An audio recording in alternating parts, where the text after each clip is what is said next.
नमस्कार, मी सहाय्यक कृषी अधिकारी ए.पी. देशमुख, तालुका कृषी अधिकारी कार्यालय रिसोड. तर आज आपण इथे दशपर्णी अर्क कसा तयार करायचा त्याबद्दल जाणून घेणार आहे. त्याची मात्रा व त्याचे फायदे जाणून घेणार आहोत. तर सर्वप्रथम दशपर्णी अर्कासाठी लागणारी निविष्ठा जी लागणार आपल्याला कडुलिंबाचा जो पाला आहे हा आपल्याला 5 किलो लागते.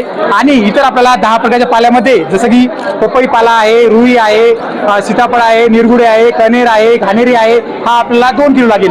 सोबतच आपल्याला देशी गाईचं शेण लागते. देशी गाईचं शेण आपल्याला 2 किलो लागते. आणि देशी गाईचे गोमित्र लागेल आपल्याला 5 लिटर.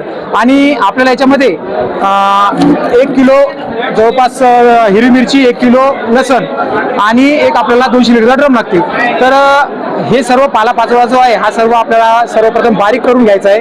हा बारीक केलेला पालापाचोळा आपल्याला नंतर 200 लिटर ड्रम मध्ये 170 लिटर पाणी टाकायचं आहे. त्याच्यामध्ये हा सर्व पालापाचोळा, शेण, गोमित्र आणि 2 किलो गूळ हे सर्व मिश्रण याच्यामध्ये टाकायचंय. हे सर्व मिश्रण याच्यामध्ये टाकल्यानंतर याला रोज सकाळ संध्याकाळ 2 टाइम काठीने ढवळायचंय. अशी प्रक्रिया काठीने ढवळायची ही प्रक्रिया 30 दिवसापर्यंत आपल्याला सुरू ठेवायची.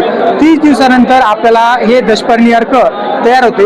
हे तयार झालेले दशपर्णी अर्क आपण आपल्या सर्व प्रकारच्या पिकावरती फवारू शकतो. एकदा का दशपर्णी अर्क आपण तयार केलं तर हे 6 महिन्यापर्यंत टिकू शकते. आपण जर जून महिन्यात शेतकऱ्यांनी हे दशपर्णी अर्क तयार केलं आहे तर आपण रब्बी हंगामापर्यंत याचा वापर करू शकतो.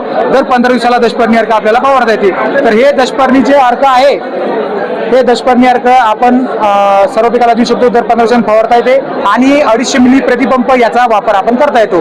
तर अशा चांगल्या प्रकारचे दशपर्णी अर्क आपण स्वतः तयार करू शकतो आणि चांगल्या प्रकारचा रिझल्ट आपल्याला याच्यापासून मिळतो. जर याची तीव्रता वाढवायची असेल तरच आपण याच्यात मिरचीचा ठेचा व लसण हे ऍड करू शकतो. आणि जे आपल्याला पाला लागणार आहे तो पाला कोणता लागणार, त्याच्यामध्ये जे पाला जनावर खात नाही असा पाला आपल्याला लागेल. त्याच्यामध्ये कडूपणा असेल तर त्यात कीटकनाशक गुणधर्म असतात. जर त्यात वास येत असेल तर त्यात वास येत असेल तर त्याच्यामध्ये रिपेलेंट म्हणजे किडी दूर ठेवण्याचं काम करते. त्याचा सर्व वेगवेगळे गुणधर्म असलेला पाला आपण एकत्र करून अशा चांगल्या प्रकारे आपण दशपर्णी अर्क तयार करू शकतो. तर अशा प्रकारे आपण दशपर्णी अर्क तयार करून आपण आपल्या शेतावरती वापरू शकतो. तर सर्वांचे एकदा धन्यवाद.